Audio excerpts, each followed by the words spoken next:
Lorenzo, it's always great to have you on. And, something that I enjoy, last time we had a great conversation about your work in neurodiversity and how you use that to overcome problems in game theory, like the Nash equilibrium or the rational impasse. And for anyone who hasn't, it really highly suggests looking up Lorenzo's TED Talk on that subject. It's just outstanding. And what was the name of the TED Talk again, Lorenzo? Diversity, the key to collective intelligence in the age of AI. Just marvelous. You must listen to it. Now, something else is you have a great Medium account.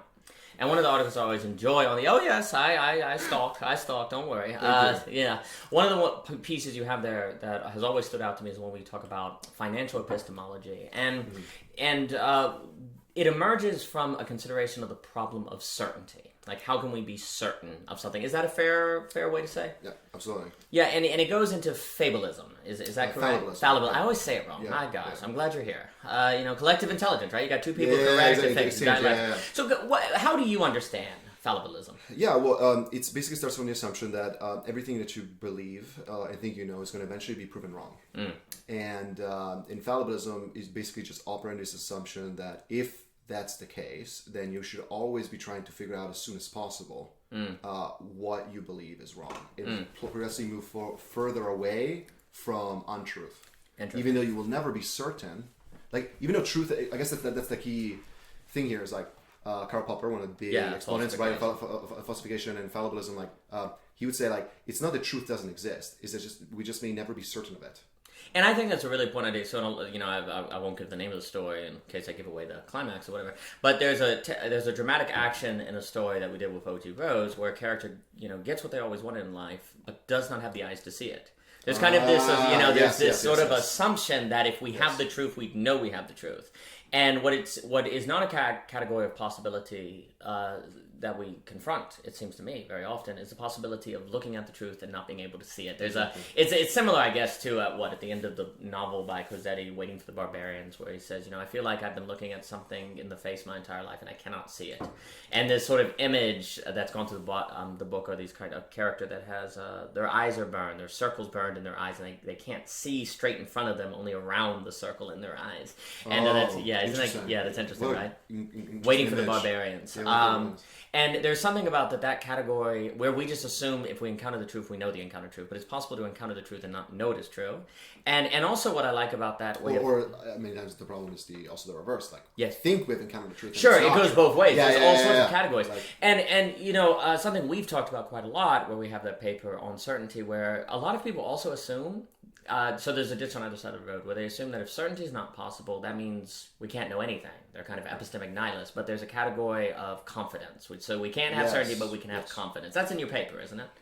Very much, yeah. Because it's one of the big things, whether you talk about statistics or you talk about cognitive science, is the fact that it's not just about your accuracy level. It's about your confidence. It's how we get into financial epistemology. This idea of you may be right that the stock is going to go up, but there's still there is a subsequent decision, and there's still a fundamental decision before the stock goes up. How confident are you? How much money are you willing to put down? And there's such a major difference between somebody who is very conservative in their confidence, but is more accurate, and somebody who's less accurate but more confident. It's funny you mentioned that with the stock market. I always think that you really don't know what a choice is until you do the stock market. This for decisions in general. Because the stock market looks so simple. It either goes up or it goes down. But from those very simple actions, there's just an infinite complexity. Well, again, because it makes it very explicit, something that we already have to do anyway in all of our decisions. Yes.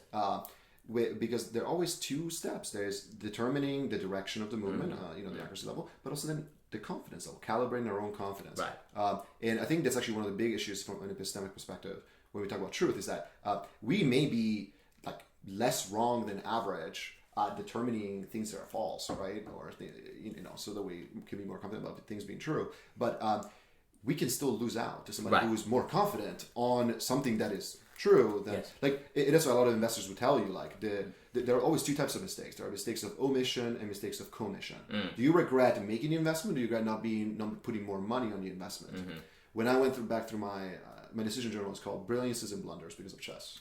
And so I have these moments where brilliance and blunders, and I realized if I look at my blunders, the worst decisions I've made in my life, the vast majority are, I think it was over 80%, when I did the calculation last time, were mistakes of omission. Interesting. As opposed to commission. It was not that I made the wrong choice, is that I was not aggressive enough. Interesting. You know, on, like, for example, stupid example was like like one of my friends emailed me, for me this email that we had sent to our high school principal, like in 2013, that we wanted to use the school computers to mine Bitcoin for the school. Wow. I had forgotten. I was like, wow. I was like 17. It was 2013. Didn't buy this Bitcoin. It's like, and to think like, you know, we didn't even push that hard against the principal because he thought he was crazy. But like, today Riverside would have an endowment. Yeah, basically. Right. Like, and the magnitude of that mistake dwarfs every other bad choice I've made in my life, pretty much. Right. Like so, and I think this very much goes back to this notion of like every decision has two components. It has the accuracy and it has the confidence level. Well, and you see, a lot of people when we talk about choice, they think that what comes to mind is, do I get chocolate ice cream or vanilla ice cream? And the problem is the majority of what we think about as choice are frankly arbitrary choice. There's not this huge emotional component. When you get in the stock market and you're going to decide if you're going to buy or you're going to sell, oh man, what like 80% of it is temperament. It is a bit like, do I sell now? What if it keeps going up? Exactly. What if it goes down? It is so radically different in the nature of a decision that to even put it in the same category as the category of getting, vanilla ice cream or chocolate ice cream just seems obscene. It almost seems like an entirely different thing. And I guess there seems label talk skin in the game, right? I mean, there's skin in the game, but there's even something like... Well, and also Taleb will very much talk about, like, there's so much underlying uncertainty in the moment that time becomes a factor into the choice, in the decision, right? And in an imperfect information game, like the stock market, you can be directionally right if the stock goes up, right? But you can still be wrong because given information you actually had at the time. Yes. You know, and the stock market is great because it punishes you for the lack of discipline about, your systematic decision making over time, because you can, because of randomness, be right that the stock goes up even if you did not do enough research. Yes. But on a long enough timeline, if you're the kind of person that only makes money when the stock goes up and they don't do enough research, you will lose money. Right. So that's why, to me, like the sole financial epistemology thing came from my experience in investing, right, and studying some of the great investors, and realizing that like they're almost like some of the best philosophers because they have skin in the game, right? They're getting this feedback, right, and they're able to handle a situation of high uncertainty, like the stock market, without panicking. Well, right? and one of the reasons I really like financial epistemology is you got that old I.A. Richards idea, which is, he has a class. And the point he's made, he's got 3 different groups. In each group, he gives a different metaphor. He gives one a river, the other a tree, and the other, I think, a garden or something. Or a road, it doesn't matter. And he says, all right, I want each one of you to come up with a philosophy of education using that metaphor. And the entire philosophy that emerges is radically shaped by the metaphor and completely different because of the underlying metaphor. And the point that I.A. Richards is making, that Neil Postman is repeating in The End of Education, is the idea that metaphors are not decorations of thought, that they are the underlying structures out of which thought arises and shapes thoughts. And to me, very much when I think of epistemology... What's the book by George Lukoff? Metaphors We Live By. I mean, you also got Essence and Surfaces by Hofstadter and all those different... Like, there's so a people... Interesting. And the way that's manifested in language, right? Yes. Different cultures have different language to describe time, for example, like whether it's spent. Oh, yeah. And how that literally impacts perception itself. It can get to that level. Totally. I'm of the opinion that the metaphoric structure that the majority of epistemology has been organized by since the Enlightenment is simple decision. Simple, like, you want ice cream or not ice cream. Binary. I think it's probably influenced by the computer, to be honest. Binary, 1 or 0. Yeah. Well, and I guess you could say the metaphoric structure of good or bad. Good decision, bad decision. True, false, right, wrong. Very, very binary.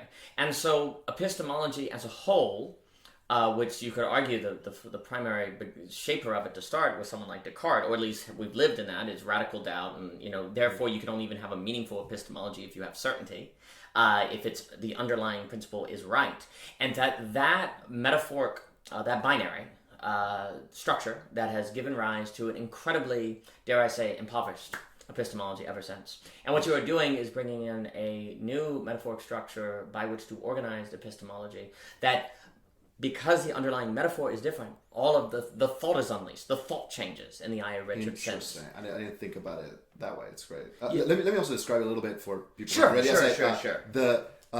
Basically, the idea is like, fallibilism is a pretty and widely embraced theory and epistemology, I think, today, right? We should be looking for ways of disproving what we believe as opposed to... Yeah, but I just want to add, most of people's thinking in that field has been shaped by the classical metaphor of the Enlightenment. So it's still been very binary. Exactly. Binary. So exactly. So the way I kind of take it in a different direction, at least in my own life, when the way I kind of approach it is like, just like in the stock market, like the outcome is not simply binary; it's continuous, right? Yes, it's a gradient, right? Exactly.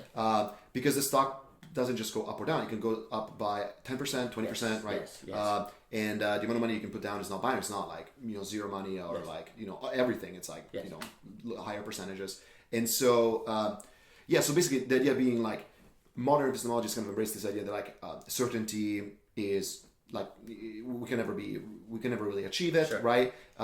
And therefore we're doomed. Exactly. It leads people to panic, right? Investors don't panic. In fact, like they're very bold, right? They know there's no certainty. Exactly. And still, they manage to make money anyway. So you don't see them stressed out. Like, I mean, they are stressed out, but not because of a lack of uncertainty. They're not going to tell you they're stressed out. Exactly. But basically, like, so if you think about it from like an investor perspective, like as an investor, like they're pretty much there's no company you can ever invest in that will live forever. Yes. So there is a failure point.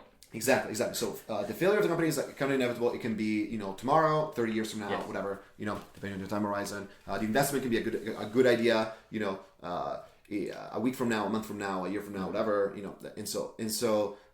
They're constantly adjusting their portfolios. Like they're always making these bets. Yes. There's a great book by Annie Du called Thinking in Bets, which is fantastic. Yeah. So poker. She's a poker player, and like so she thinks like most of life is not chess where you have perfect information. Yes. It's poker. You have imperfect information. Yes. Obviously, the book came out way after I wrote the essay. Another example of a bad metaphor. Again, I think from the Enlightenment, you have a chess metaphor. You have that kind of exactly. So you become hyper analytical to consider all the information or whatever.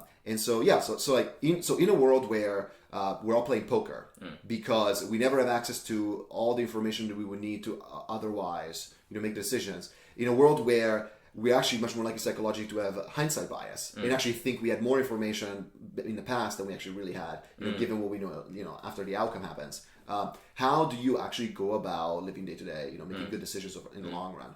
And so as a fallibilist, like, I really bought into it because learning about the history of like paradigm shifts, science, like this notion of like, gosh, like Einstein is clearly way smarter than I'll ever be, and yet he blundered over quantum mechanics, right? Like, and so when I think of like history, all these movements, like they're not, most of the time these movements are not gradual. They're very massive. Taleb talks about it, chaos theory, butterfly effect, that sort of thing.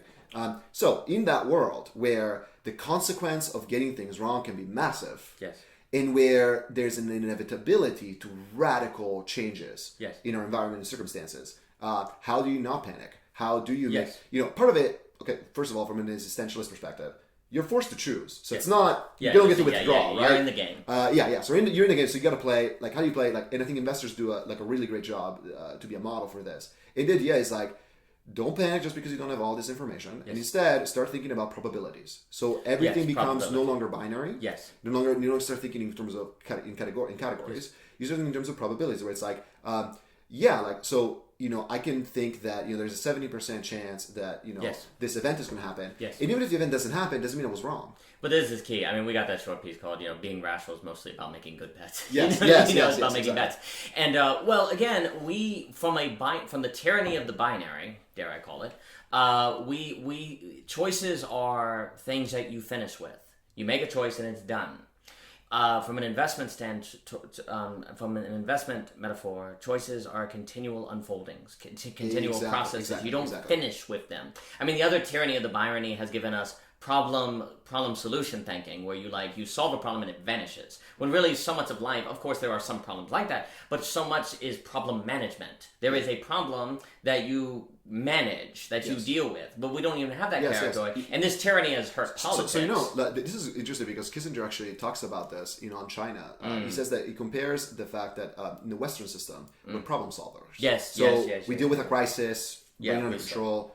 Whereas the Chinese think about it as a much more continuous process. Exactly. It's a perpetual unfolding. Like, really, obviously, really interesting remark. Like, I think a lot about the way a good example I think comes to mind in terms of like how the consequences of our choices can change based on the timing. Absolutely. All these things. I think of Ben Franklin because Ben Franklin started off sort of believing in slavery. Like, I don't know if he had, I forget if he actually had slavery, but I know, the reason why I bring this up is because he had a turning point, clear. Like right. he wrote about it, right? Like, so we don't look back at Ben Franklin as, so he survived anachronistic judgmentalism because he did something most people could not do. Because here's the thing, like, there were plenty of founding fathers that were not slave owners that were against slavery. John Adams being one example, right? Like, but that's how there was their default. They never changed their mind, and there were plenty of founding fathers that they believed slavery, or like maybe later changed their mind, like Thomas Jefferson, right? Like,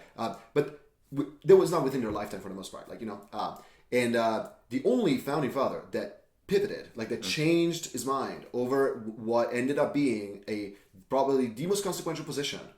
That they had, exactly, like, because like in the long run of history, the Constitution ends up mattering, like, less or whatever, the distortions, like, was Ben Franklin, and I keep thinking like that's life in general, like, so not only is the consequence of our choices potentially way further along in the future than we can even anticipate, so we have to make sure that we understand that some decisions that we make today may back propagate in ways that we cannot even anticipate, but also.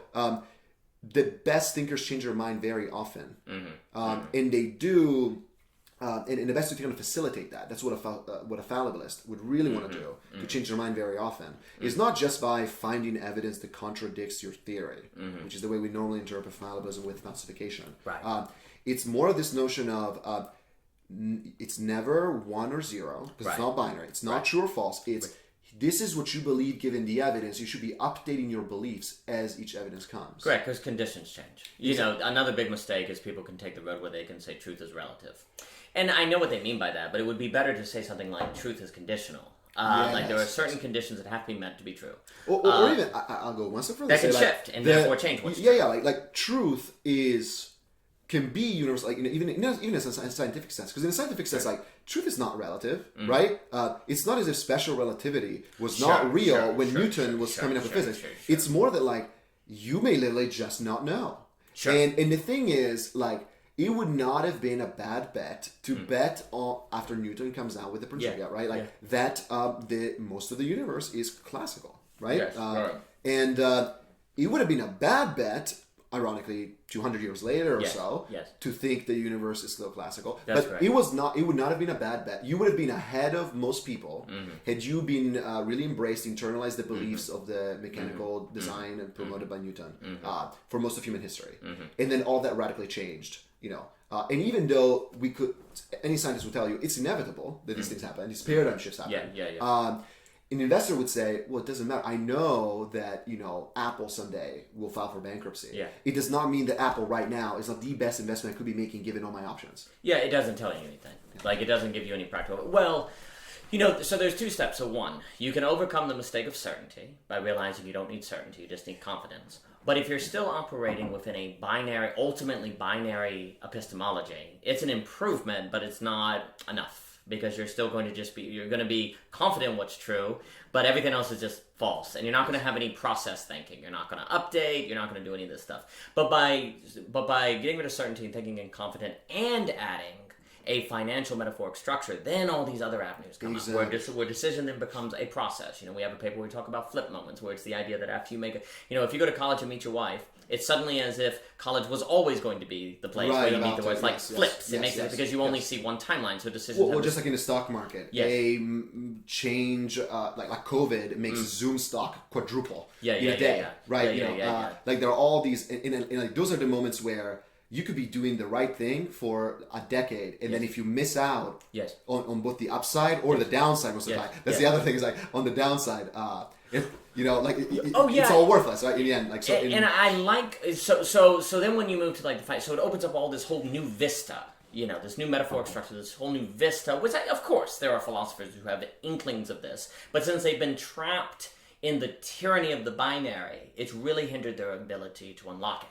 So to start, thank you for the metaphor. Not to start, but midway start. Thank you for that metaphoric shift because it opens up thought. Whenever you have a new metaphor that works better, it opens up new vistas. And I guess to clarify for the audience, right? Like I guess the key thing is like the thinking of your belief system as a portfolio. Yeah, and that's what we're going to get at. So then you see what's so nice is because once you start going, okay, the correct way to think about the world and decisions and rationality and truth and all these other things is in terms of a portfolio. One, what's really nice is when you have an investment, you are in fact invested in something, but you can sell and readjust. So it's not hard relativism where you say, well, I don't know what to think. No, you invest in something. But there's also it never can become totally passive. You have to be aware, paying attention to what's going on, and then know when to sell, where to readjust. So you're not active at all the time, but you also know when to be active into adjustments. Well, and you can walk away. Or embrace something new that you previously thought, and I think it's super key. You can walk away from any investment. Yes. And most of the time you need to be capable of, because conditions might change. Yes. And two, you may be actually you may embrace an investment when previously you were very against it because the conditions have changed. Third, again, I want to kind of highlight the potential cases, situations in investing that actually apply to real life. Third, the most powerful investments, the highest payoff, are contrarian. Yes. When you are right and most people are not, which is rare. Yes. But those are almost the only investments worth chasing. Yes. Fourth, I guess in the essay, right? I kind of talk about what do the different the successful investment styles in human history tell you about good epistemological practices, right? Yeah, good heuristics. And these are some of the ones. Warren Buffett would tell you, it's all about value investing. So, what is an underrated belief? Yes. So not belief that necessarily people completely reject, right? But it's more of one where more people should believe that. A lot of people believe this, but more people should believe this. And it's trading below its intrinsic book value. Peter Thiel would tell you it's all contrarian. You gotta Ray Dalio would tell you that you gotta be very principled, and you gotta very much think about several different mechanisms and the complexity and the chaos theory behind it. Yes. Robert Shiller would tell you a lot of these movements animal spirits, and I think about behavioral economics being so important. This idea of in the short run, you may be squeezed, and I always think of peer pressure, manias, crowd behavior. You may be squeezed by just social mob psychology. The best people survive. You have to be prepared to survive those things. You have to be simultaneously prepared to not fall for fake narratives that are just promoted by the mob. And also you got to be able to survive moments where in a mania, in a crowd, in insane crowd behavior, people are kind of squeezing you. And so, I wrote this such a long time ago, but basically if you literally studied the great investors, and there is a more robust epistemological education in the great investors than most of the epistemology coming out of academia today and philosophy. 100%. Absolutely. Exactly. And the brilliance of that is you see we tend to just, what your essay does is where we tend to restrict all of those ideas to the stock market. You say, well, actually you apply those to beliefs. And you apply those to religion. You put up philosophy, how to read a book, what books are good. Everything you apply and you start thinking about sociological theories, all these different things. And I want to note that today what's almost like is happening, so the average person is still existing under the tyranny of the binary, is the phrase I'm using to describe this classical epistemology, and they have now encountered the massive information with the internet. They have encountered all of this sort of pluralism and all the different points of views, and they have no tools by which to know what to do with it, and so it's not by chance. Well, because it's not supposed to happen in a primitive civilization, right? No, it's all binary, it's all going to go... It's in a pluralist society, it's wait, so it's no longer just two options. What? Right? And so we have tribalism, so everyone's reverting to tribalism, we have conspiracy theories going ballistic, nobody knows what to do with them. When you're working somewhere, it is a binary option, should I work at this company or not? Yes. When you're investing, it's there are thousands of companies. Yes. Where are you going to put your money? Right? Yes, and what would be the best bet for the highest payoff? What would be will you spread yourself out across 1,000 companies? Will you try to go for 50? It's a strong one. Diversification. A bunch of the principles in investing are so important for epistemology. And one thing I think you're interested in kind of chatting about is if you look at rationalism, as a movement, they're very obsessed with probabilistic thinking. They're very much thinking use Bayes' rule, figure out what is the prior, what is the in the average circumstances, what is the probability that this event happens, right? And then you slowly update that base probability with new evidence coming in. And that already is moving away from the mind, so it's great. What I think makes financial epistemology different is that unlike a rationalist who would tell you understand your cognitive biases and constantly kind of mitigate them by systematic rational analysis, financial epistemology is saying no, you can be a venture capitalist and be wrong on 80% of your beliefs in life, but if the 20% of your beliefs in your portfolio, right, are so radically right, and you're early on like massive shifts in society, right? No one cares. An example I always give is like, nobody goes back and is like, Newton was stupid because he was super into That's right. Not chemistry. Alchemy. Yeah. So into alchemy, he lost most of his money in the South China Sea bubble.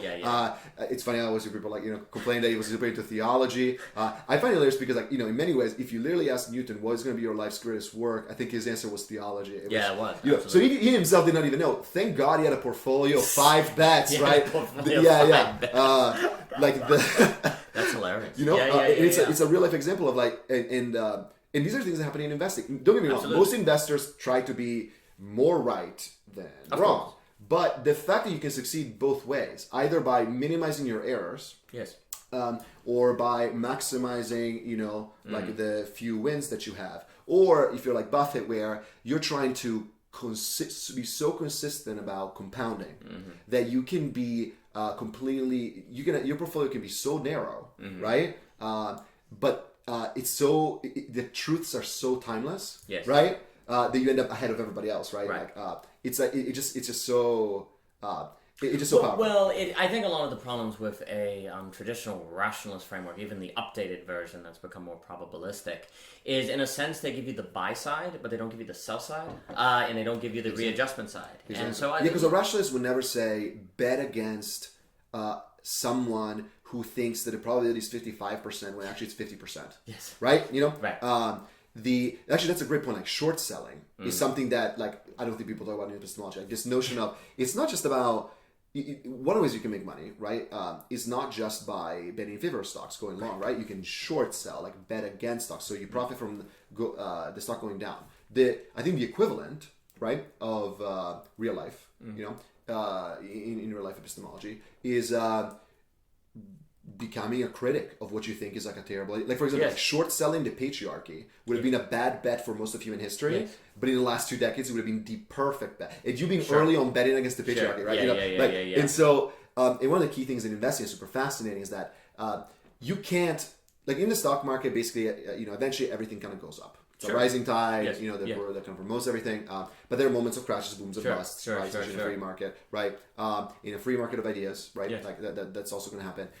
The way you prevent yourself from losing like 30% in a day when there's a crash, because you don't want to sell, because you want to think long term, is by short selling. So part of your portfolio is betting against beliefs. In a real life setting, it will be betting against some beliefs. And in part of your portfolio should be betting in favor of beliefs. Yeah, and before I forget, we can move into it's an interesting thing where in the long run the market always goes up, but in the long run individual companies go down, which I think suggests the role of collective intelligence. That is something. That's a fantastic. But before I forget, I think it'd be nice to do a slight example of sort of a portfolio of beliefs. So let's take. Foreign policy or the presidential election or something, not to put you on the spot, or maybe let's say. Are you asking for my portfolio? Yes. Wow. That's so interesting because on some level it can be super meta. Like I would say the biggest thing in my portfolio is fallibilism. Yeah. Right. That's to say. No, I'll say this. So. I find myself using financial epistemology a lot in a very, very practical sense. These days when I'm making media consumption decisions. It's an imperfect information game because if I spent an hour looking at all the movie reviews before I watch a movie, I'm sure I'm going to make a better decision. I'm going to be better at evaluating whether the movie is worth watching or not. The feedback is the regret of, was it worth 2 hours of my time? Right. I don't have infinite time. So in a world where I have scarce time, scarce attention, right? Yes. The thing I try to minimize personally is that I want to feel satisfied. Right. I hate if I watch something I'm like, not necessarily it was a waste of time, but more like it was suboptimal. Like, exactly, it was suboptimal. It feels like procrastination on some level, but the thing is, like, I don't know. A lot of times, most people just index the Oscars, right? They're like, which by the way, indexing is also very much a thing in finance, right? It's the whole notion of like you ride the S&P 500, right? Like without making a decision, which actually ends up being, by the way, in the long run, the best bet you could possibly make. Sure. So I want to make that very clear. But like if you're making kind of these individual choices and you're willing to take on more risk, right?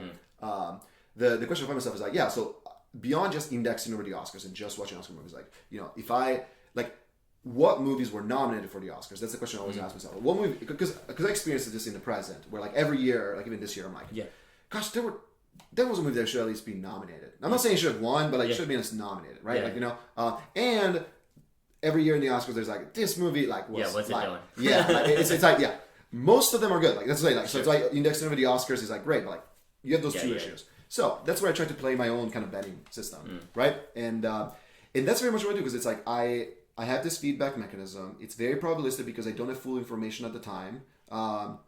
And there's too much information. There's so many moves. So I have to also develop an algorithm to figure out which options am I even going to consider. Right. And by algorithm here, you mean a mental process, not a computer program. Yeah, Although if you build that computer program, you let me know. That's kind of the metaphor. It's a metaphor. I love that. It's a very good metaphor. And so so now I have conversations with my friends who are also like, you know, cinema lovers and all these things, right?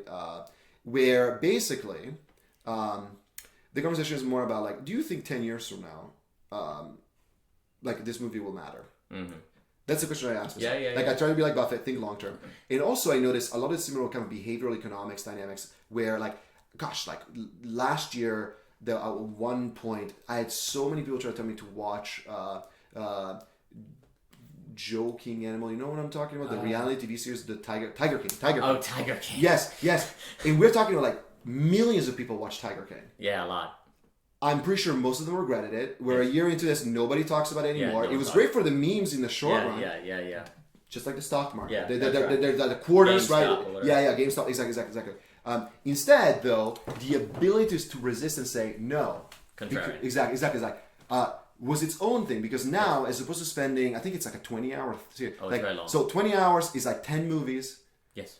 I got to watch 10 movies when most people... But that's it, you know, on the question of media consumption, like for me, a variable is the amount of risk I'm willing to take on something that's super long and the amount of risk I'm getting on a movie. Yes. You know, a movie's like, okay, if this movie is bad, I use an indexing system to say there's a higher probability this movie will be good.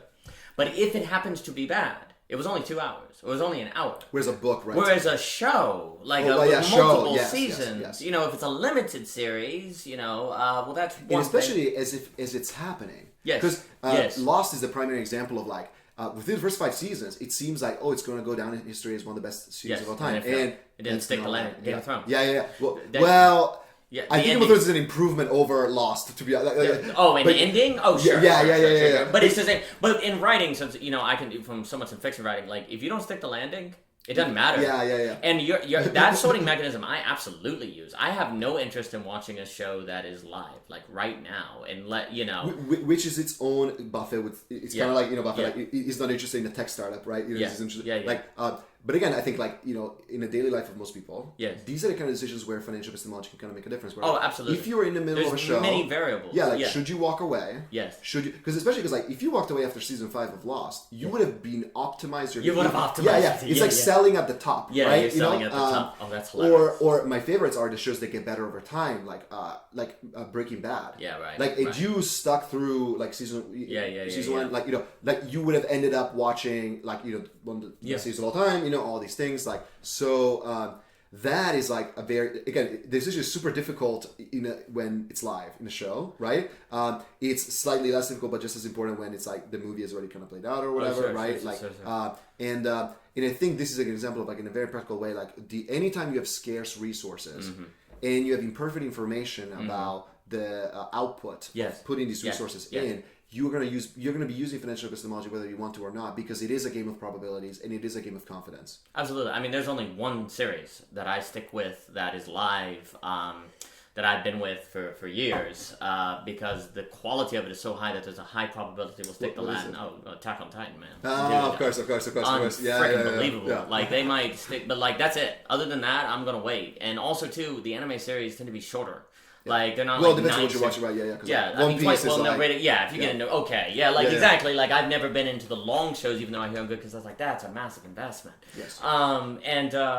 But no, that's all financial epistemological reasoning. You know, something I was wondering while you were speaking, is it a sense where like the Republican Party is an ETF, Christianity is an ETF, like Islam is an ETF, like these like long beliefs where they're a collection of beliefs, would you be safer to invest in these ETFs? I think it's a great metaphor because like I think political parties they have a portfolio of beliefs. Yes. Right?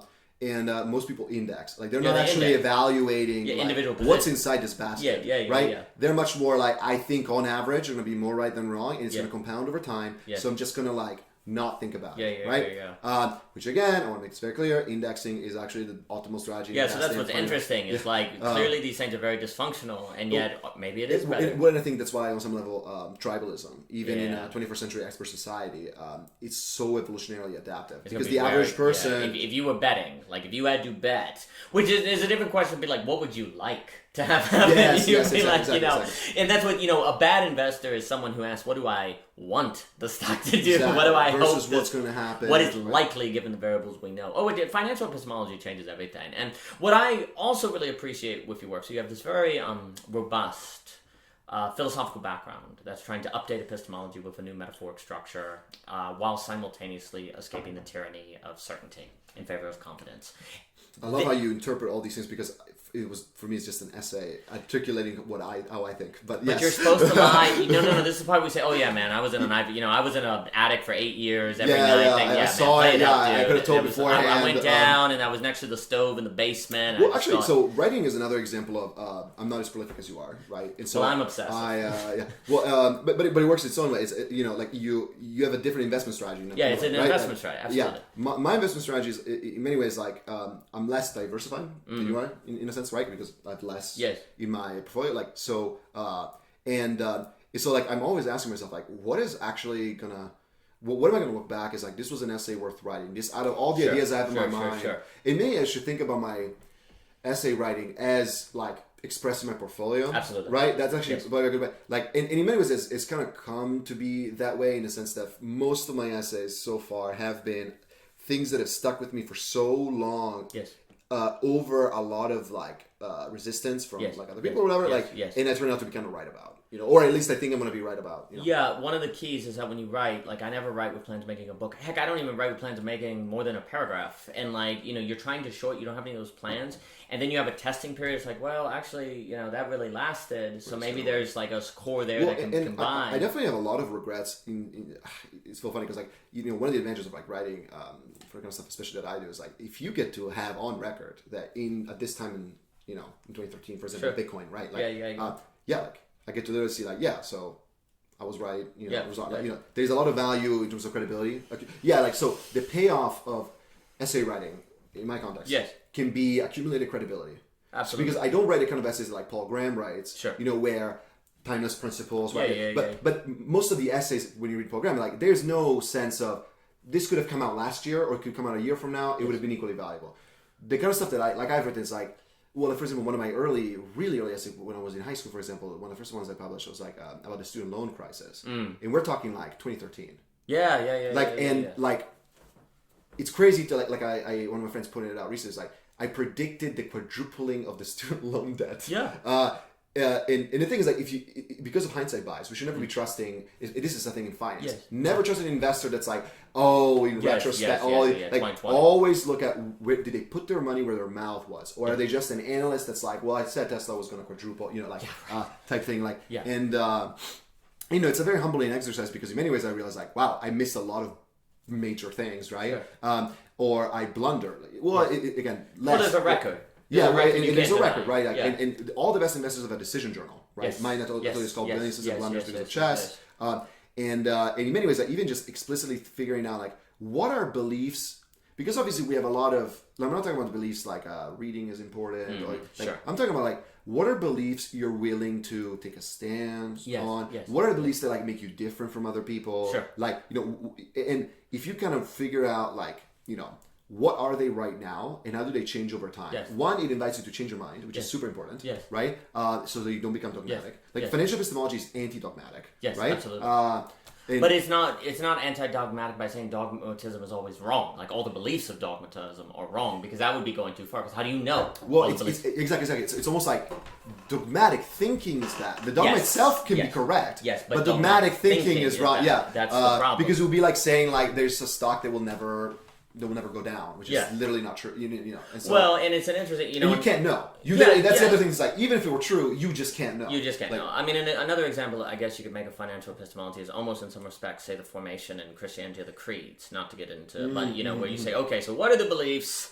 If you're doing the Apostles' Creed, like what are the beliefs that are like essential investments, right? And I wish they changed more, right? That's kind of the these are the ones we've got to stick to if we're going to have like an investment. Like these are the ones, and you as a Christian, you've got to be like invest in these. But like infant baptism, baptism seems important, but it doesn't have to be infant. Like the hierarchy of beliefs within like a Catholic Church. It's a good example of this. Like and in many ways, I think studying the mistakes of early investors is just as important. Absolutely. Because you get to see like it's almost like a Turing test. Like you can't tell when Buffett talks about stocks which ones are going to be like in the top 8 investments of his life. Yes. Versus like mediocre like value. Well, there's something about religion that has an investment with cost. Like if you're wrong, you're going to hell, or you're going to heaven, or you're going to like not be a saint. And it's also the ultimate index. Like you're indexing over an historically accrued portfolio, which is the closest thing to S&P 500. Because like over time, right? Like Yes, and you see what's interesting, and then we'll get to the collective intelligence, is the idea that it would seem like in the formation of the church, there was this kind of idea of financial epistemology. Like there are some beliefs that are essential, and there are others that are more debatable. There are some that we really do invest in,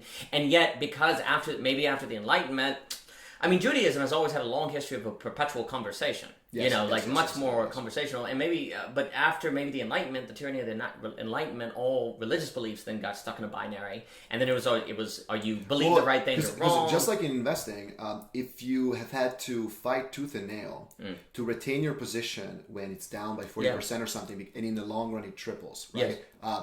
Psychologically, that's why investing is such a great exercise even for kids, right? Yes. Like it's like it doesn't matter how much money, it's the exercise of seeing yourself get stubborn, and your stubbornness being the worst possible quality. I mean, arguably, Lorenzo, it is a complete tragedy that we have been teaching children or everyone in terms of decision making in a binary, right or wrong, as opposed to having this emotional element. Investing gives you both. It's like stubbornness kills you, and day trading kills you. Yes. Like constantly changing your mind. That's correct. So you have to be on the spectrum between the two. That's correct. And the other thing, you make an investment.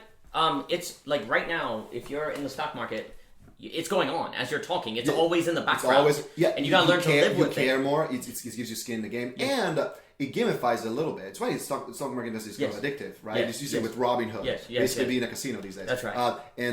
But I think if we treat like belief systems that way, where it's a little bit gamified, and at worst, belief differences become sports differences. Oh, absolutely. So it's hard, and that can help us from making them too close to our identity. We're people, and that because you have to be willing to change your mind. Yeah, and also changing. Here's the thing: changing your mind now is like a bad thing. It's like immoral. It's like wrong. It's like you're weak. It's like you're turning in the wind. I thought a lot about where in the stock market, changing your mind can be a readjustment and a strategy. Exactly, it can be a because good the thing. stock moves. Yeah. So, and I've thought about this in the context of flippant. I guess. Are we setting the wrong incentives where when somebody changes their mind, we just boo them? Right? Yeah, that's what. Yeah, and I realized no, it's because the problem is at the origin.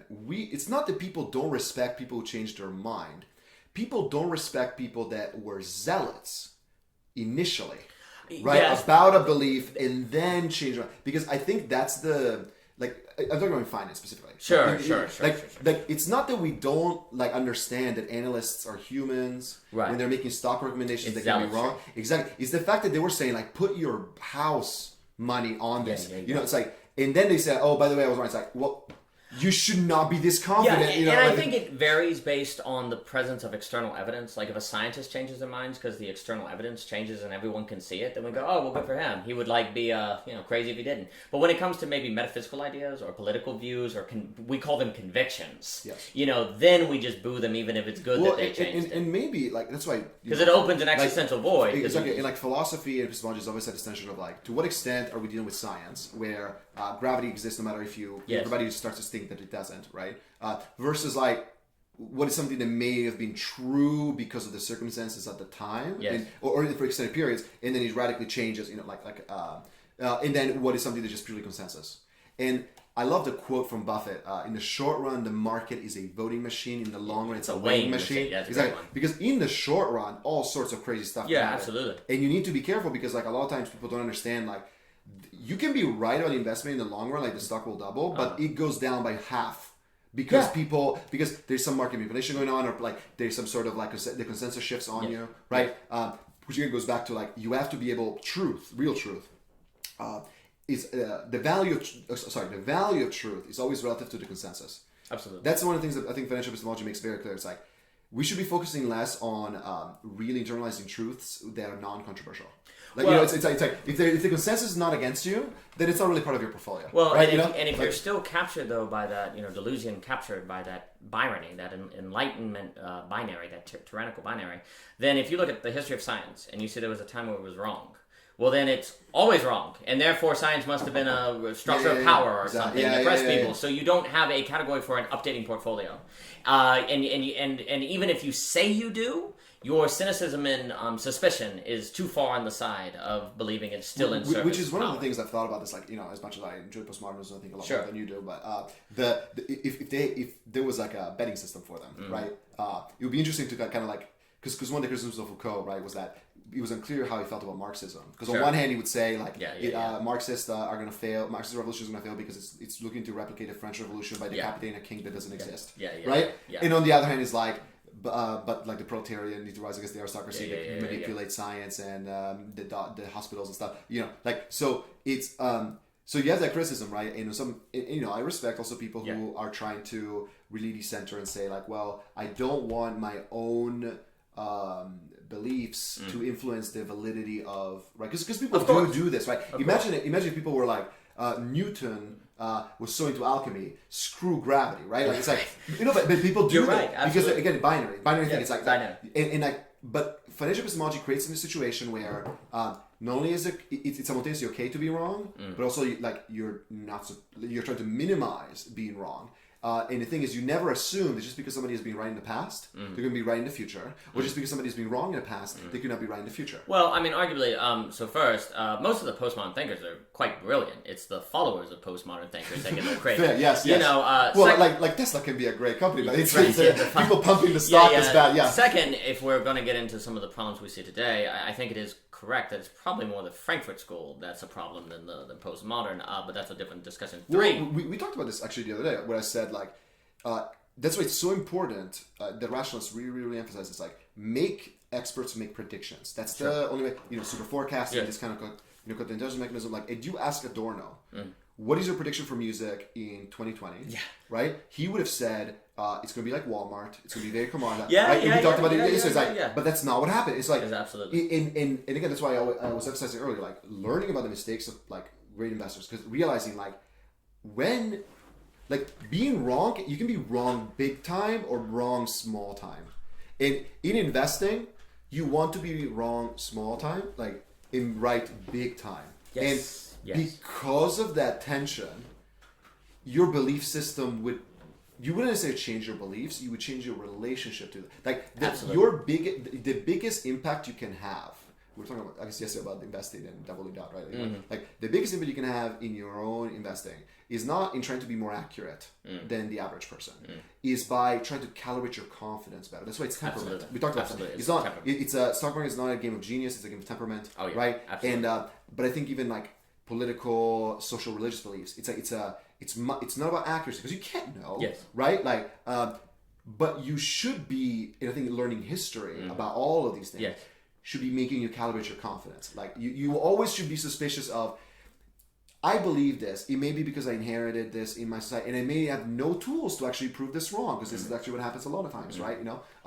But was I the most overconfident person in my society on this wrong belief? Yes. Like I think that's kind of that's what the other funny line in investing is. But again, that just stresses why it's so important to move from the metaphor, the language of certainty to confidence. You can't be over certain, really, not meaningfully. Like you're certain or you're not. It's you're right or you're wrong. But that even possibility of like levels, degrees of confidence is not a vista that opens up unless you escape the binary. One of the reasons I think one of the postmodernism does not that I know of have a great epistemologist. There's no postmodern epistemology. I really do feel as if financial epistemology is a postmodern, is like the epistemological structure that postmodernism needs. And actually, by not having it, it's very easy for postmodernism to be accused of a relativism and a sort of like not believing in anything. But really, when I go through the postmodernists, I hear, and after hearing about your metaphoric structure of financial epistemology, that it feels to me that's what they're looking for. They know the binary is bad. Yeah, they know the binary is bad. Daniel, I can literally say I've never thought about it that way. I'm now in retrospect, I'm thinking that because of my postmodern personality, tendencies, like in my wow, because I've always thought about it that way, because I'm like, postmodernism is supposed to be just about retaining a level of self-critical aspect of like everything, right? Like They it's like, because Foucault would not say like everything is like Foucault actually has this great line like I'm not saying everything is bad, I'm saying everything is dangerous. Yes. None of them are nihilists. I mean, they're not. Derrida's not nihilist. It's easy to make them. They're trying to escape the binary of right and wrong epistemology, if you will. But it really sounds like they're saying that there's no truth, but they're not saying that. Because they don't have a metaphor. They don't have a metaphor, and none of them come up with a metaphor. So interesting. None of them come up with a metaphor, and as we know, if you don't come up with a metaphor, people don't have a structure to hang their hat on, and they get confused, and they can't balance it. They don't know what to do with it. So for me, what I see in financial epistemology is the metaphor that postmodernism has been looking for to contain, to describe, to organize. The postmodern epistemology that is lurking behind it all, but never gets to a metaphor that can help it be fully realized. This is amazing. I really never thought about it, but you're right. Like in many ways, financial epistemology accomplishes almost every one of the goals of postmodernism without the baggage. That's correct. Without the baggage. And then even better yet, though. And it's also extremely analytical. It's very rational. It's very analytical. I mean, like nothing postmodernism is not anti-analytical. But it's trying to balance the analytical with the continental. Dare I say? Realizing the temptation of the Bertrand Russells and Wittgenstein of the world is to say, well, those continental people are nuts, and they seem nuts, but the postmodernist is like, no, they're not nuts. But they're stuck in this like enlightenment binary, and we got to free that up. But then they never move. If you don't get a new metaphor, you're not gonna. Let's put it this way: you never get the average person without a metaphor. Yes. You never get the average person without a metaphor, and postmodernism has not had a metaphor, so they've lost the average person. And they're terrible, like a rhizome. What is that? Yeah, what can you do? I mean, what in the world? A delusion? And I get what he means by it. Here, but like, what? You don't even know. And therefore, when someone, as much as I respect Jordan Peterson, when they come in and they're talking about the evils of postmodernism, which there's some validity to, of course, but then postmodernism has no defense. Because they don't have a metaphor that people have had to help them rightly understand postmodernism, so they have no defense for the misinterpretations of postmodernism, of which, again, those misunderstandings sound plausible because of the writing of postmodernism that is not clear. Well, and I think Jordan Peterson is a great example of, like, if you treat him as he's one kind of investor, that is going to be very successful under particular market conditions, and not very successful in other market conditions. Perfectly, and like I think that this is also so important in like the woke cancel culture era. Where like we all are trying to say like, well, let's move on from maybe idolizing individuals, but like without throwing the baby out with the bathwater with our beliefs. It's like and financial epistemology is very much about that. It's like like I look at everything Warren Buffett invested, what Black invested. I'm not literally replicating every single one of their portfolio. That's a terrible strategy. But you do look at what they have in their portfolio to figure out what do you think is like, Yeah, and what's kind of funny is maybe a reason this metaphor has not been ever thought of as the best metaphoric schema for understanding postmodern epistemology is because postmodernism is traditionally not very friendly toward capitalism. Yes. And so the idea of stock market investors. So the idea of bringing a capitalistic metaphor to postmodernism is something that has seems obscene, and yet. That metaphor is as far as I can tell, the best metaphoric schema by which to capture the epistemology behind postmodernism. Well, it's funny because now I know postmodern stuff. I'm now thinking, what will be next? Like, what would be the paradigm shift on this now? Well, of course, but you could make probably something more computational, right? Could be, and then you can get into the investments. What do you invest in to balance your portfolio of metaphors by which to understand epistemology? That's why, gosh, meta. The evolution of financial technology. I'm talking actually. Technology maybe is a little term here. The evolution of investment types. Like we went from we have contracts to futures contracts for the price of grain, Yes. right? We have limited liability corporations. Yes. We have C corporations with stocks and Yes. shares, right? Yes.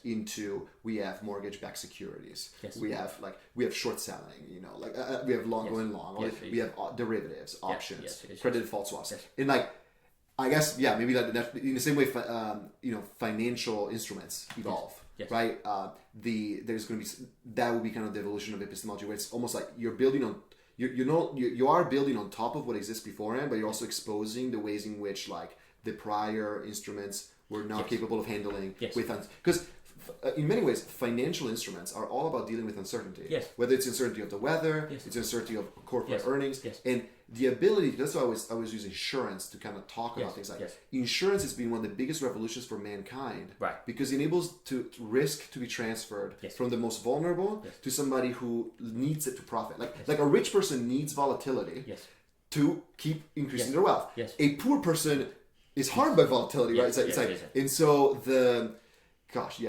because what would be the equivalent of a credit default swap for Sure, and these because things are so very, there's two things. One, you have the question of how to manage risk, which you get into financial epistemology, and then two, you have the question of how to interpret risk, which would be mental models. Yes. And mental models kind of goes very well with financial epistemology. And then the question is, what is the best mental model or the best way to sort of think? And this kind of bridge back to what we were saying. It's interesting to think that in the long run, the market goes up, yet in the long run, individual companies go out. Yeah. So then we get into the other factor, and this is where I think your work takes it to the next level. So you've done this really lovely job of this postmodern epistemology called financial epistemology. And then on top of that, you combine it with your work in collective intelligence. Right. And so, so you're like, okay, well, individual companies collapse, but the collective does not. So how do we combine together collective intelligence with financial epistemology? Which would then be the side of the mental model side, right? Because what is the majority of people interpret the data? Why? So it's so interesting. So collective intelligence refers to this emergent property of decentralized groups of people to achieve insights that escape the experts, right? Yes. I know we talked about the other time, but for the context of this, of course. So stock market's actually the ultimate collective intelligence mechanism. Yes. Because people forget, stock markets don't exist to enable people to make money from trading. They don't exist to actually help corporations make money. I remember as a kid thinking when an investor puts money in the company gets that money. No. Right? No, but think about it. Stock markets exist because people are betting on what the future earnings of corporations is going to be.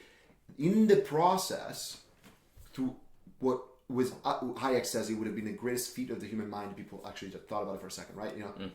In almost magic, the probabilistic estimates generated by a stock market on the future earnings of Apple end up being more accurate than any expert on Apple stock, which enables banks to make better decisions about which interest rate to charge when they're lending money, to corporations for their daily operations. This is the magic of capitalism. It's literally it's better than central planning. Even though you could have a central planner that's an expert, and a bunch of the participants in the stock market are stupid, right? But it's the fact that an expert may be right once, but in the long run, they will eventually get things wrong, and the whole thing will collapse. A stock market is always going to produce better estimates of the future cash flow of these corporations, which will enable banks to allocate capital more effectively.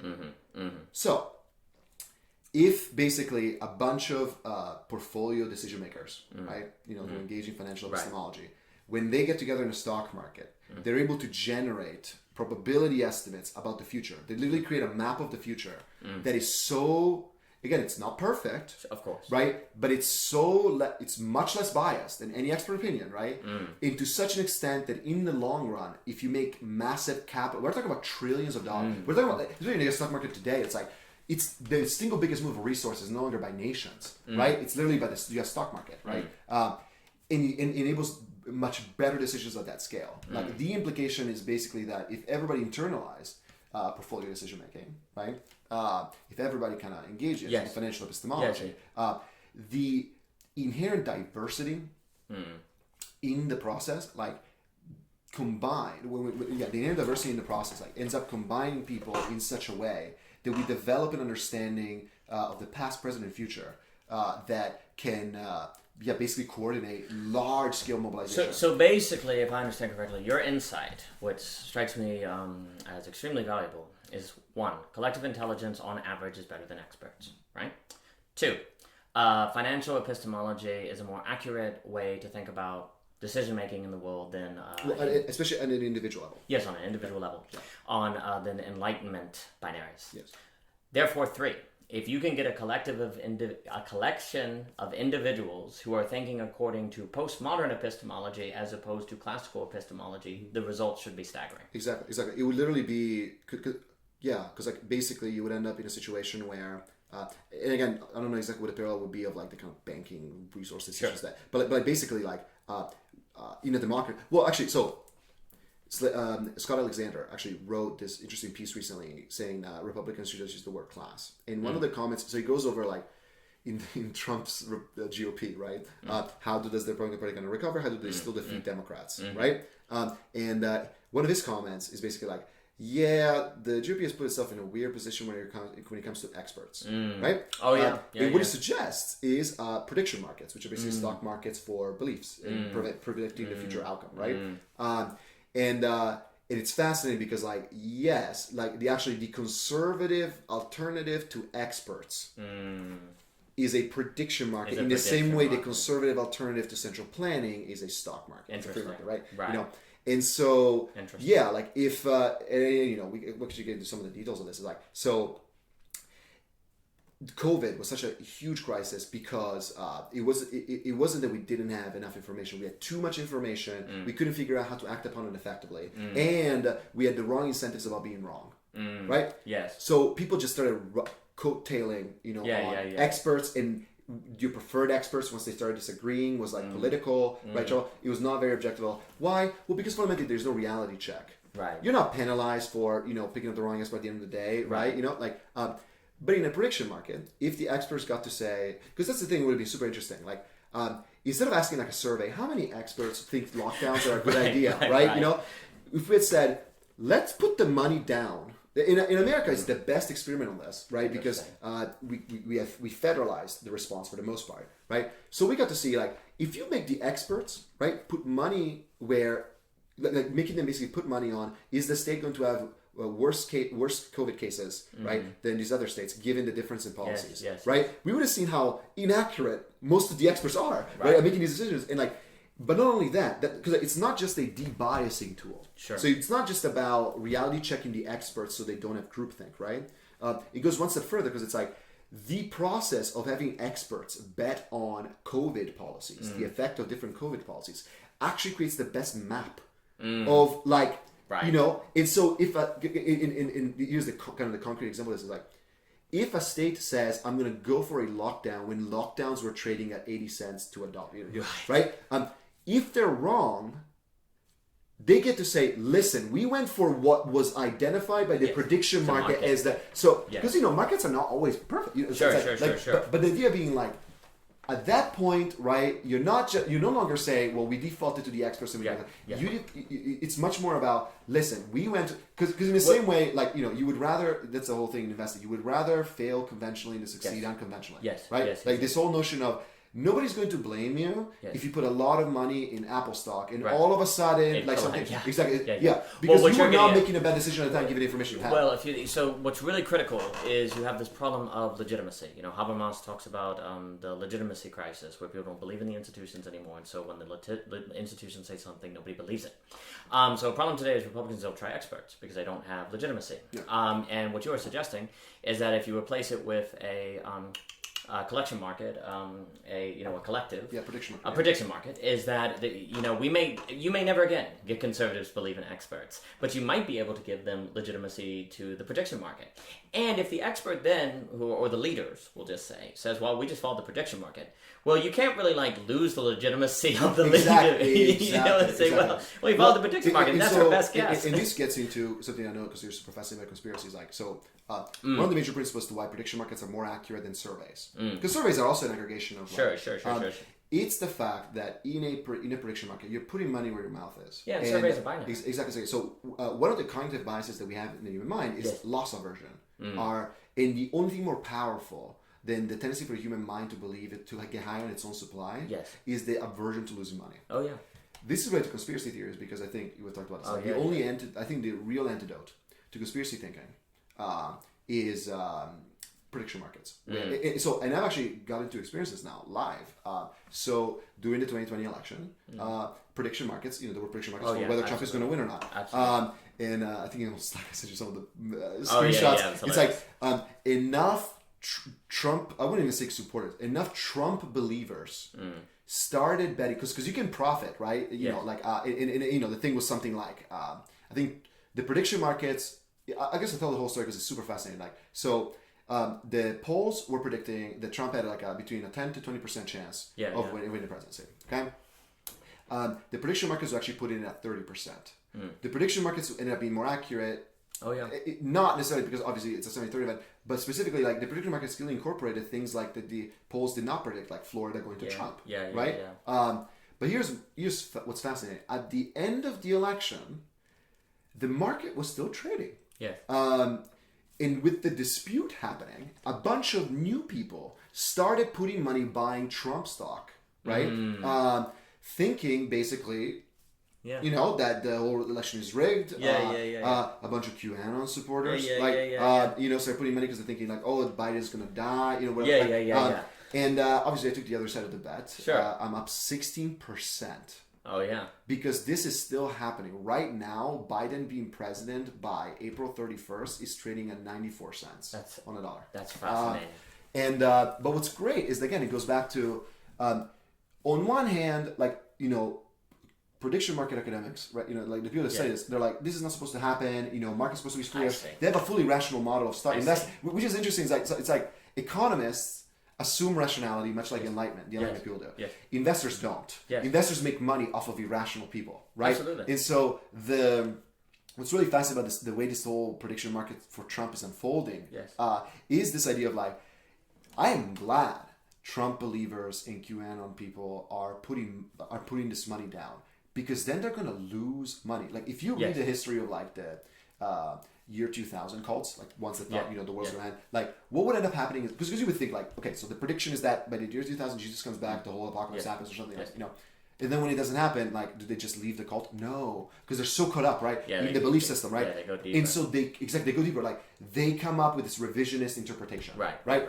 You know what's not going to happen if somebody puts their daughter's college fund in on Trump winning the election, right? And because again, the only thing more powerful than self-deception is loss of money. So the idea is, if you can get people that believe in a conspiracy to put skin in the game, basically, to put skin in the game, you will quickly dissolve conspiracies, like bad conspiracies. Exactly. And here's what's super. So this is one of the experiences I want to run as part of my research this year. Because there's so for a while I followed the r/conspiracy subreddit. Fascinating experience. Like I had to stop because it was. And kept going.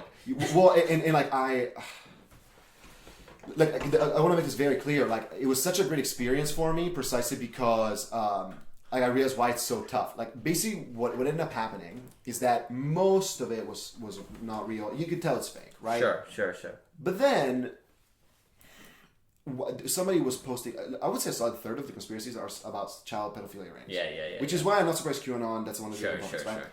One of them posted this conspiracy that there was this Indian doctor in New Delhi that was molesting a bunch of children, and the New Delhi city government was protecting it because it was like turning into political campaigns or something. And I just overlooked it, whatever. 2 weeks later, it's on the front page of the Wall Street Journal. Really? And it was in that moment that I realized I can't tell which ones are true or not. And this is so. I've actually really studied I studied conspiracy thinking and cult from a cognitive science perspective. I literally read pretty much all the papers on the cognitive science of conspiracy theories and cult behavior. Wow. And basically what ends up happening is the dopamine release when you are right when most people disagree with you on is so high that your brain gets almost permanently compromised.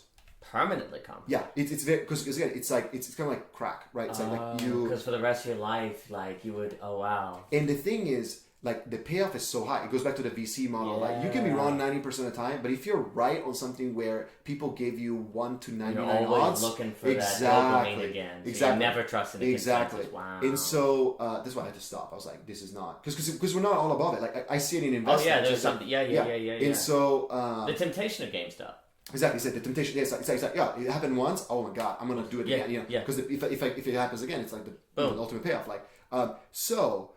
What I think that's why what's super interesting is that first, like, a prediction market for conspiracy theories would help you actually identify potentially things that are being overlooked, like the Tuskegee experiments. Yeah. I'm sure that started as a conspiracy. Oh sure. Or COINTELPRO.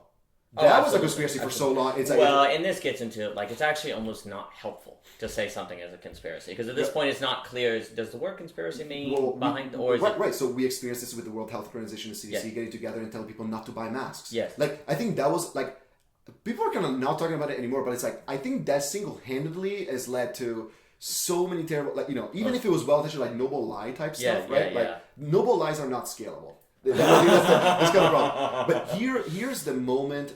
Here's exactly why I want to build a prediction market for conspiracy theories and do the experiment with the conspiracy subreddit. Right. I'm less interested in seeing what the odds are like for QAnon. Sure. Right.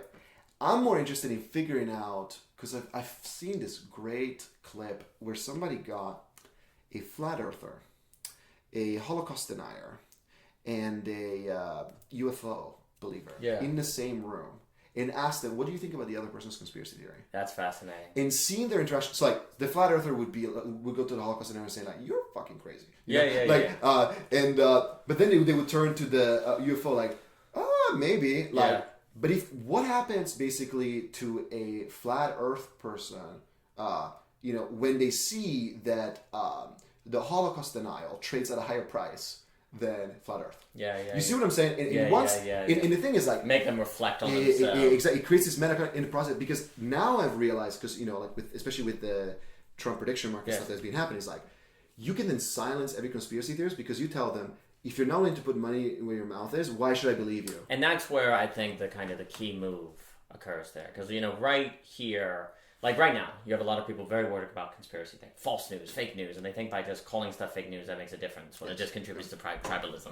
And you see, since it's all still captured by the Enlightenment binary of right or wrong, you by definition, if you think something, you must think it is right. And also your identity gets wrapped up into it, and you don't want to be looked at as someone for the rest of your life who fell into a conspiracy theory. So exactly what you happen when it's like unveiled that, Y2K doesn't happen or whatever. You just double down. You just double down because now you're in it, and and it's also kind of almost. I mean, we also have this idea where it's noble to stand by your principles and your beliefs. It's noble. It's very, and likewise, no one in the stock market would think it was noble to keep holding a company like once it's clear it's going bankrupt. Well, I'm going to hold it to zero. You think unless they've had a moment where it just reverses, right? Sure, of course. And this is normally what happens. Like when we were talking about this, it becomes more contrarian on the way down. Exactly. It's like because if you have successfully doubled down before, then you're probably over doubling down for the rest of your life. Sure. Because again, the dopamine release of a contrarian payoff. That's another thing that binary thinking doesn't capture. No. Contrarianness. Like degrees of contrarianness, right? Like, that's right. Because there's no difference in a binary framework between a 51 to 49 bet to a 70-30 bet and a 99 to 1 bet. No, right? the great joke is again, even contrarian thinking is postmodern epistemology. It's super and that's why portfolio thinking, friendship epistemology, whatever you want to call it, like I think you can literally heal conspiracy theories. And once you actually start thinking about it as a cognitive disease, the way it's easier maybe outside the conspiracy theory to talk about. There is a whole history of thinking, philosophy, epistemology as being a pharmacist. Exactly. It's like because CBT. Yes. CBT is like cognitive biases, thinking. Because I think outside of the conspiracy setting, if you think of cults, right? I think everybody looks at like victims of cults, as people in need of help. Yes, absolutely. Conspiracy thinking, sadly, like we think of the Capitol invasion sites, and so we don't view that as a mental illness. Exactly. As opposed to like if you literally look at the kinds of people are saying are such conspiracy. It's like and so in conspiracies are more like a decentralized cult, right? And so but like if you look at like what works, how do you help victims of cults get back into reality because it's an epistemic problem, right? It's like you have to have a lot of patience, and you have to basically slowly expose the cracks until they themselves realize they have to have change themselves. And just like you always say, you have to give them an alternative where they know that if they acknowledge they're wrong, they can go back and come back. Yes. Right? And I think financial epistemology with this whole portfolio thinking process, right, is very good, because what you're telling r/conspiracy is no longer y'all are crazy. It's more like you're only right 3% of the time and y'all can't even tell. Like, well, it sounds, one of the things that really kind of started my entire thinking, almost in general, is one time a family member said, just we're talking, and he's like, oh, well, no one gets married planning to get a divorce. And it's like, no one gets married planning to get a divorce. And you go, well, of course. But you think about it, it's like, well, wait, like, no one gets married planning to get a divorce. Well, but a lot of people do. And it's a huge skin in the game decision. It's arguably and the person you marry, when you marry them, they're like the most important person in the world. And there's something that eventually happens where they're like your least favorite person in the world. And so what are the cognitive biases? What are the, like, you must convince yourself that you're going to be different from everyone else. And you're not. So let's take it one step further and say, like, 50% of marriages fail, right? Yes. Okay. 90% of startups fail. Yeah. Knowing the difference, because there will be a major difference if only 50% of the startups fail, and it will be a major difference if 90% of the marriages fail. Sure. So knowing the odds, lets you know how much you need to prepare. Oh yeah, right. So what you start to do is you start to examine yourself. Is obviously I think I'm going to be different, but the people who got married thinking they were going to be different but got a divorce were thinking in some way that was wrong. So you enter this empathy. So likewise, when you look at the portfolio of conspiracy theories and you see like the Holocaust denier, the UFO person, you go, well, they really think they're right, but I think they're crazy. Well, why would I be different from them? And you start having this sort of empathetic, meta-analysis on yourself. It sort of opens that up. And I mean, and also too, even the very act of telling, like, if you add prediction markets with like betting, investing, you say, okay, well, if you think QAnon is true, here's a chance to make, $500. That act alone of making them think about it will make them go, well, do I really, want to put $500 on? I know. And the answer for some people is clearly yes, because they did. They put money on after the election, Trump becoming president. Sure. Again, I made 60%. But you just made, then you had, what about 1,000? 2,000? You keep raising. Which is why it's fascinating, because it's like, it's no longer just like, you want to pay $50, it's like, well, no, but if you literally think, because then you get to push them and be like, you understand that, like, Trump right now, I think, like at its lowest level, it was trading like at 2 cents. Yes. You would make like, with, I guess, 2 cents, 98, 49. You would make 49 times your money. Why would you not put a lot of money down? Yeah, which, by the way, also to clearly from a financial epistemology perspective, usually actually part of the fun of contrarian bets, contrarian beliefs, is that you can make a lot of money with just a very little commitment. Yeah, that's another big thing. Like, exactly. So the asymmetry of risk opens up also a conversation about you don't have to commit to your beliefs at the same level. You don't have to put the same amount of money in all your stocks, right? Well, and I think something like this is necessary because there is an incentive to be the only person that thinks a certain way, because there can be like a hidden knowledge, Gnosticism, there's like a social, you're like, I know something other people don't, but you balance that by going, okay, we'll make an investment on it. It's like, oh, well, maybe I'm just crazy. Because, there's this funny idea too, where who's a genius, generally speaking? A genius is someone who thinks for themselves. Yeah. Well, who's also a crazy person? Exactly. Someone who thinks for themselves. I'm super... So there's this like kind of Schrodinger's problem, right? To use Emmett over a cat. It's like, is a genius or not? Well, the investment can help make a person reflect on how much they really think what they think is genius as opposed to just off. And it's also like stock markets. It's amazing to see like the feuds between investors, right? Oh, absolutely. But they're all very peaceful because on some level, like, you can put your money where your mouth is. Like, instead of fighting conspiracy theories, you're like, I will just make money off of you. Yes. Keep putting, go for it. Yes. It's like at some point this will get settled, right? And luckily, unlike with sports, you don't need referees. Yes. Well, interestingly enough, like, there was one question in this whole Trump prediction market saga where they had to extend the market because otherwise, like, everybody agreed beforehand that basically that the market was going to get settled on the day of the election based on what the newspapers called. Yes. But like, I mean, in every other context you can literally be like, like, I will just make money off of it. You literally think like this is going to happen? Like, let's go. I will. Let's throw down. Like, we don't need to physically fight. Yes. I'm not afraid of you because I will make money off of it. And you see, sense investment on both sides. Like, both people would think that. Sense investment is primarily a matter of temperament. That making someone put their money where their mouth is will have an emotional experience with them. And if we overcome failure of the Enlightenment, which tended to think that people change their mind based on reason, ideas, and accept the truth that primarily people's thinking is shaped by emotion, then what you were doing is making them have an emotional experience that has a much higher likelihood of making them change their mind out of a bad conspiracy, as opposed to telling them they are wrong and showing them rational reasons. Well, especially because I think, like, gosh, imagine. I mean, I probably put myself in that category. Like, I think I would have put not a ton of money down, but I would put money down that, like, I will defer to the World Health Organization and the CDC over mask policy. Yeah, sure. Because I had arguments with my friends at the time. Yes.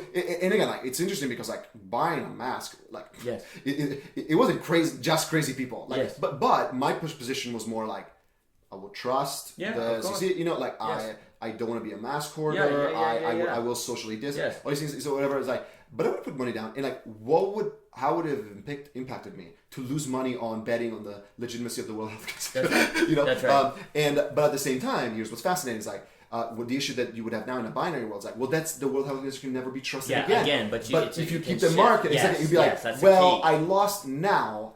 I will keep putting money, like, because then the person that wins on that one trade on the masks would lose on every other. That's the key. That's the key, and that's how you maintain the legitimacy even with error. Exactly. Like this, we will never solve the legitimization crisis that Habermas talks about if we're stuck in binary thinking. Yes.